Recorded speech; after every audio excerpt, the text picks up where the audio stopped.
current gas prices. And there it is. And here's my favorite place, Wegmans. So I created this spreadsheet in Excel for the gas cost, gallons, and then the mileage breakdown. And as you can see on the left here, we've got the cost of gas, and then we've got the amount of gallons. And as I scroll down, there's the total cost, just under $1,000 I spent on this road trip. And then as you can see over here, and I apologize for the phone not being sturdy, that is the amount, 238.531 gallons I spent. So I'm going to show you the miles per gallon here in a second. I mostly used 87, but a few spots I used 86 gas. And take a guess which state was the most expensive. You guessed it. Somewhere up there it is. And somewhere there it is. $60.87 for 10.147 gallons in California. So you can see they both matched up. I just wanted to double check. So I started out of my driveway with 2,399.90 miles, and I ended late at night, 3:30 in the morning, 10,269.5. So I actually didn't go to the gas station until the next day to fill up, hence why you see the mileage a little bit higher there. So Fayetteville gas station right here down the corner in central New York from my house. And there's the total mileage, guys. There's the total mileage. I drove 7,869.60 miles. So as you will see here in a second,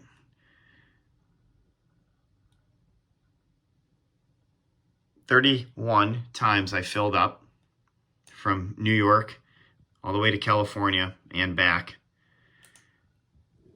$997.59 was the final cost in gas, 238.531 gallons. When you do the math, price per gallon, $418.22 in 32.9919 miles per gallon. Unbelievable. Again, mostly 87. There were a few occasions when I filled up 86.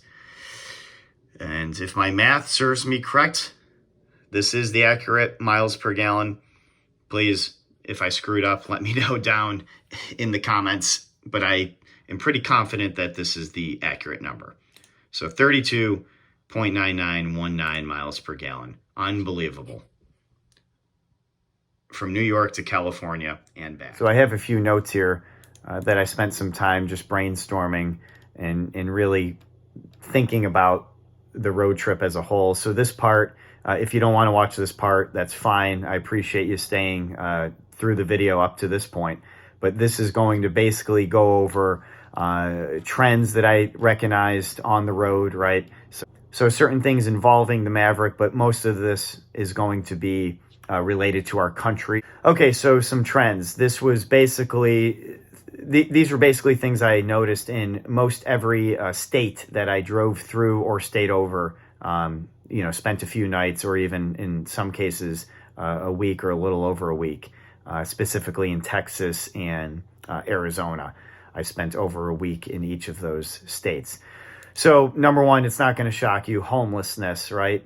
That's not just a New York problem or a California problem. I have to say, from what I saw, it's a nationwide crisis. Okay, I don't have the solution for it, but I just, we have to do something about it, and we have to work collectively together because there's no reason in America today that anybody should be out on the street without food. So the traffic, man, even in small towns, you had some traffic, but for the most part, your heavy hitters were definitely Jersey, obviously New York City, right? I don't have to tell that to anybody. Manhattan, Times Square. If you haven't seen my first road trip video, go watch it if you want to see a lot of traffic and chaos.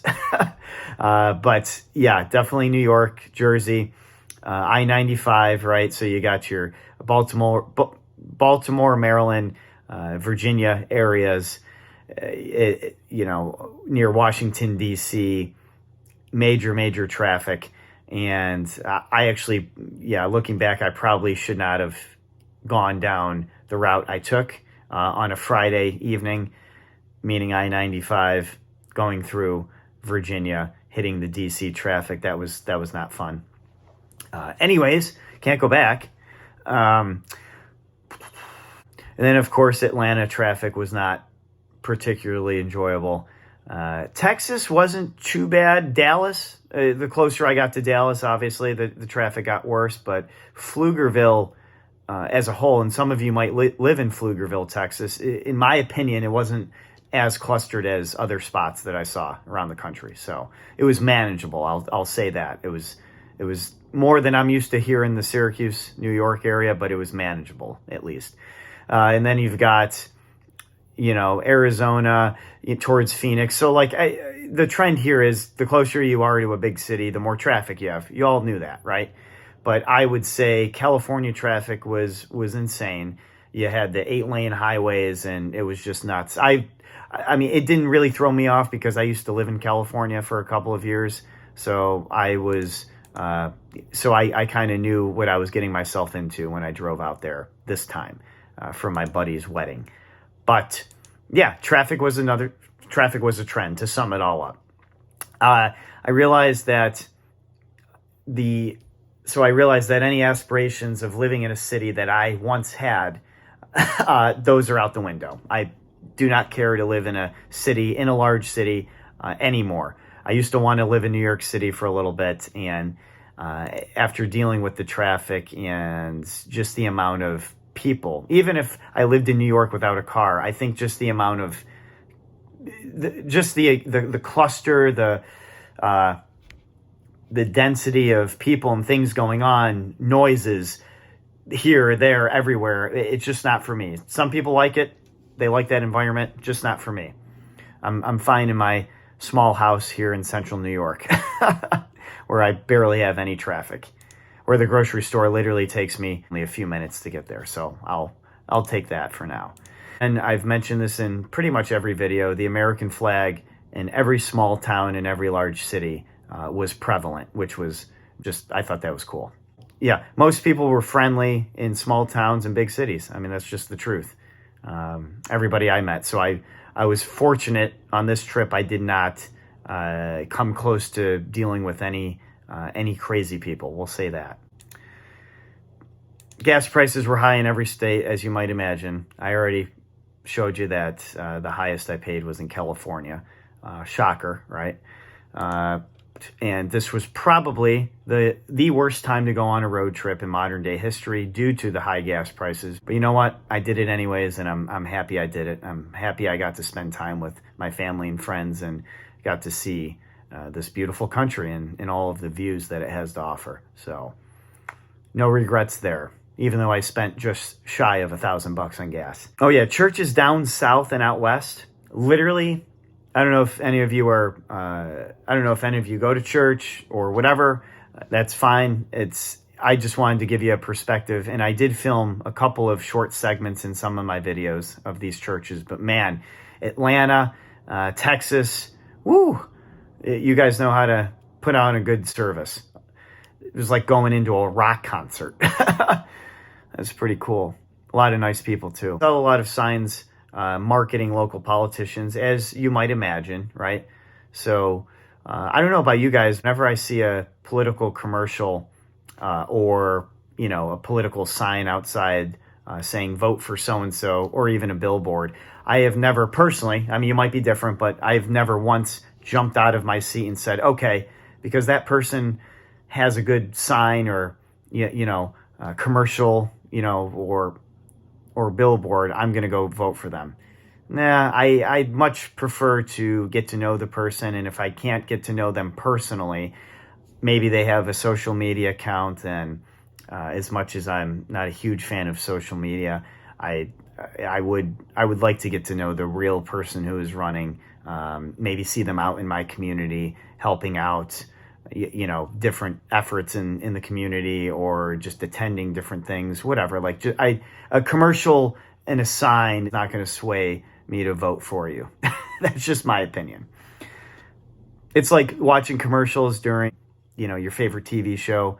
Have you ever really picked up the phone or shopped online after seeing a commercial saying, wow, I need that thing, that product, that service? Again, maybe you have. I'm not judging. I just personally haven't. One thing that we need to do better with as a country, let's get some more options other than the typical fast food chains right around exits and off of interstates when you're traveling. Like, let's have some healthy options in there. Maybe like a core eatery or something, anything.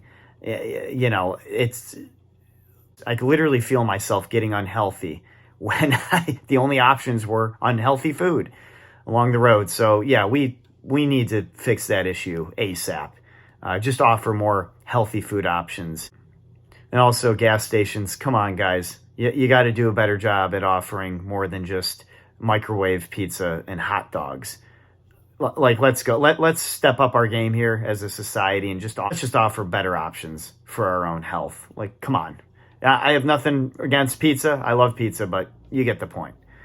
Now, if all of the electric car companies out there who are, and I'm talking to you, Ford, I'm talking to you, Elon, I'm talking to Tesla, you guys, the charging stations, here's an idea. Maybe you offer some sort of healthy vending machine, AI robot thing that's literally, there you go, Elon, there's an idea for you. Have a robot that self-serves you in this vending machine setting where you actually have some healthy options when you're charging your Tesla or you're charging your Ford or GM, whatever. Boom. I'll take 10%. So I did notice your stereotypical accents in each different state and location, and that was cool. I mean, I always find that neat personally. Some people say I've got a thick New York accent, and I'm like, whoa, you clearly have never met somebody from Manhattan or any one of the boroughs down in New York City. So I've got family and friends down there. But overall, everybody was nice. And I did notice a lot of folks who, for example, moved from California that now live in Texas. Or that's just one example. A lot of folks who moved from all over the place and live in Arizona. So you guys all know, there have been many people as of recent that have made a transition in terms of moving out of state for multiple reasons. So that wasn't a surprise to me.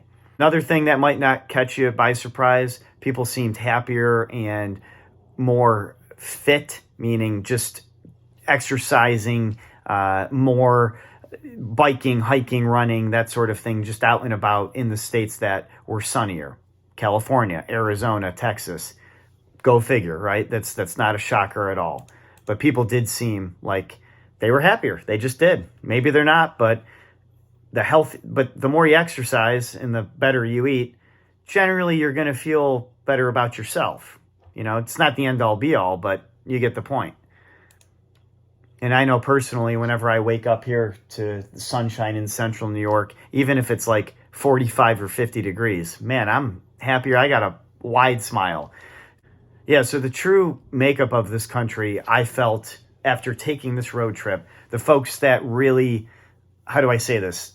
In my opinion, that really keep the country running are your men and women firefighters, your first responders, your local and state police, construction workers, farmers, retail workers at shopping malls and grocery stores, your cashiers, your restaurant owners, but more importantly, which a lot of restaurant owners tend to forget, not all of them, I know some good owners, more importantly than the restaurant owners themselves are their employees, their waiters and waitresses, the bartenders, the bar backs, the people who are doing the cleaning, the cooks, the chefs, the dishwashers. Man, I have so much respect for those folks. I only survived 3 weeks in the restaurant industry at this cafe in California. It was a breakfast cafe. I was called an expediter. So I would have the hot plates on my arms and the chef would cook the food. I would take the food and deliver it to the table. I wasn't even a waiter. So I just had the job of transporting the food. And man, the plates would pile up. My arms would get burnt. And long story short, it wasn't for me. So 3 weeks later, I wasn't there. It was, yeah. So And for those of you who still work in the restaurant industry or have worked in the restaurant industry, you know exactly what I'm talking about. I have so much respect for those folks. Bouncers at bars, that's not an easy job. You have to deal with a bunch of, what's every night. Those are the folks that really, really, in my opinion, keep this country going. Of course, your healthcare workers as well, nurses, doctors, you name it. So if you're one of those people, thank you from the bottom of my heart. Truly appreciate what you do. All right, so as you can see, this is a map of the U.S., and I started up here in central New York. Now, keep in mind, this is not an accurate map of all of the routes and stops along the way that I took. So don't pay attention to this mileage, okay? This is just giving you the general area of where I passed through each state, where I stayed the night, etc., etc. Obviously, I took some pit stops, like, for example, in Texas, I went up to Dallas for a little bit, and I actually camped out in Texas before I hit Roswell, New Mexico. So, and then I stopped in Albuquerque as well. This just gives you a general direction of where my cross-country road trip with the Ford Maverick took me, and then I'll show you the route that I took back home. But here, as you can see up here, you saw my first road trip video coming out of my driveway. It was snowing in central New York. Went down to Brewster, Manhattan, that whole adventure in New York City, Raleigh, North Carolina, to Atlanta, Georgia, then all the way to Pflugerville, Texas, Roswell, Arizona, and eventually beautiful California in the Del Mar, San Diego area. So again, don't pay attention to the trip miles here, because I stayed in many of these areas and went to the grocery store and whatnot, Chipotle, took some detours, that sort of thing. But this just gives you the general direction of how I drove out west in the 2022 Ford Maverick. Look at that. Man, I wish I stopped in Colorado. That's the one place I have a buddy out there. I really wish I had time to stop out there. Next time, maybe next year. And as you can see on my trip back east to my home in central New York, went from California to Arizona, all the way to, actually I stayed a night in El Paso at a Comfort Inn, got to my brother's in Pflugerville, drove right to Nashville, stayed there a couple of nights, and then Nashville on a very long drive, might have been my longest drive of the entire trip to my hometown. Arrived at my place just around 3:30 in the morning. So this was a full day's worth of driving. And again, disregard these miles. This is not accurate, but this just gives you the 30,000 foot view of my trip back east. So in total, driving through or staying overnight on the way out west and then on the way back home east, I just totaled up all of the states. Chicken scratch really quick, and yeah, 20 states. Total of 20 states. Yeah, look, I had impeccable handwriting, my teachers said. So a couple of things really quick. I had a subscriber ask me a few questions, and I'm going to answer them. So one of the features I forgot to use, which it's my own fault for not even looking into this before the road trip. I think I was so excited about just getting on the road, I didn't look into it. There is a Ford, on your Ford Pass app, you go into your settings and you can actually set a journey. It's called the journey. You could actually set one in your app. And I didn't do it. So note to self, next road trip, make sure you use the options available in your Ford Pass app, like setting a trip journey. So if you plan on doing a road trip, make sure you utilize that. And if you have any questions or you have trouble finding it, let me know and I'll help navigate you to it. So my 2 longest days driving were from Atlanta to Pflugerville and then Nashville to New York, central New York. What did I like most about the Maverick? I've said this in the previous videos, but I'm going to say it again. The durability is there, guys. It handled well, is there. Now it's proven because I just did a West Coast trip and put over 7,800 miles on it. I am confident when I say the Ford Maverick is durable, okay? Of course, I had high expectations for the Ford Maverick because, for one, it's a new vehicle, and number two, compact truck and the hype was there. It just had to be proven, and I hope this road trip proved to you that the Ford Maverick can handle well. It's yes, I did have the check engine light come on, but nothing major happened. Going around bends, curves, the 2.0 liter EcoBoost engine, man, that thing goes. It can merge into traffic when you need to. Trust me. And goes 0 to 60 pretty fast. The all-wheel drive, maybe you've seen some of my previous videos when I used it in the snow. So I'm happy with the all-wheel drive. I'm happy with the EcoBoost engine. And overall, I'm happy with this 2022 Ford Maverick. I literally have no complaints as of yet. Again, knock on wood. Maybe I will in the near future or in the distant future. Hopefully this truck lasts me many, many years. And yeah, I really hope you guys got value out of this. And again, I don't work for Ford. I'm not trying to pitch you on buying the Maverick or anything.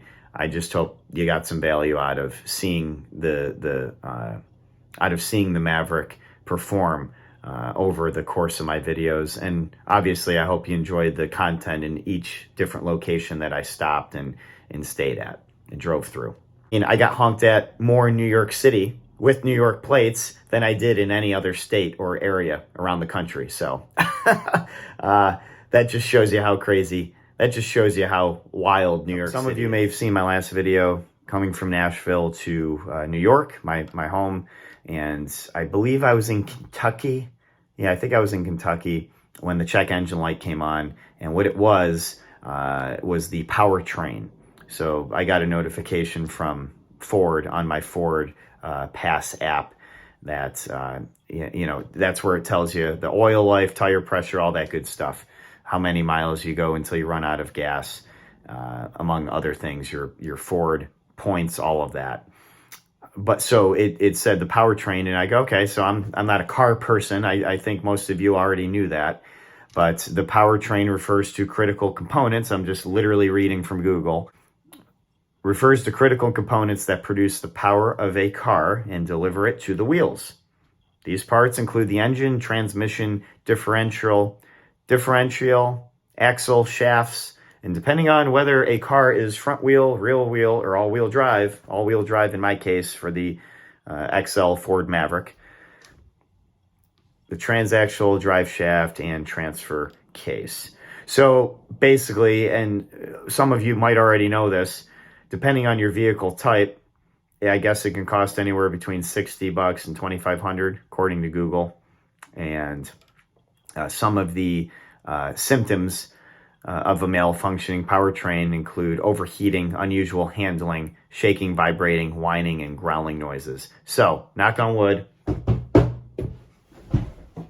Now, I'm going to knock on this stick. I don't know if you saw in my previous videos, but this thing literally survived the entire road trip. I don't know how. It was just in the back of my Maverick bed. So, knock on wood.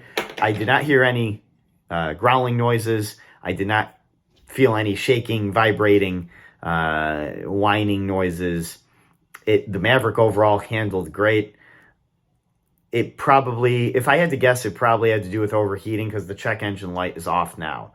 So I still have 50% oil left. And with the 2.0 liter EcoBoost engine, it is recommended that you get your oil changed more often than not. So I'm probably going to get it changed here shortly. The tire tread, tire tread's great. I can show you guys a penny in there. Here, actually, I'll do that right now. All right, so as you can see, here's the tire tread. There's a penny.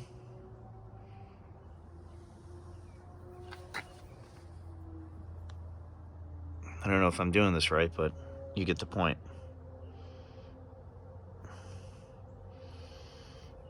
So pretty decent tread, I think, for traveling cross country. I still have a pretty good amount of tread left.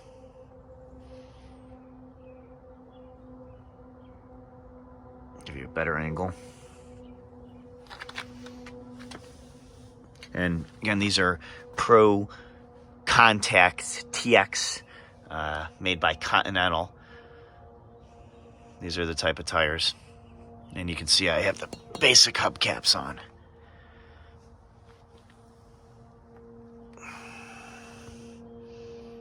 So some letdowns on the road trip. We'll say the number one letdown was not meeting Bryan Cranston. And I'd see him walking around and I was going to buy him a beer and talk about Breaking Bad, Malcolm in the Middle, his entire career. My opinion, Breaking Bad is by far top 3, might even be the best show ever created, like ever in the history of shows. You might disagree. That's just my opinion. Letdown. I didn't meet the love of my life. And, you know, I was kind of expecting that, but, you know, it's okay. Okay, final thoughts here. Homelessness is a real humanitarian crisis, not just here in the United States, but all over the world. I think we all realize that and know that, and I don't have the solution. So I'd love to hear your opinion on what we need to do. This country, from the snowy Catskill Mountains while I was driving downstate New York to the beautiful California sunsets and ocean breeze, the desert views in New Mexico and Arizona. This road trip, like I told you, was mainly about seeing my family and friends. A lot of folks a lot of people I haven't seen in years. And it was an overdue trip to see them for sure. And God has blessed me in many ways.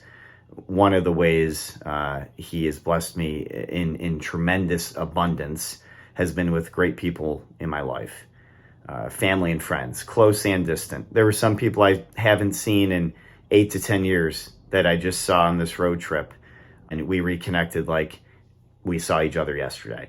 So if you don't have good people in your life, pray about it. Do everything you can. There is power in prayer. I never used to be like this, by the way. The recent years have I been making more of an effort to get closer to God. And again, I'm not trying to push any religious beliefs on anybody, but in terms of struggle, when I'm struggling with whatever, you know, I could be depressed, just could be having a bad day, bad week, bad month, whatever. I call family and friends, but ultimately, the one who heals is God, and that's just what I do. Chosen.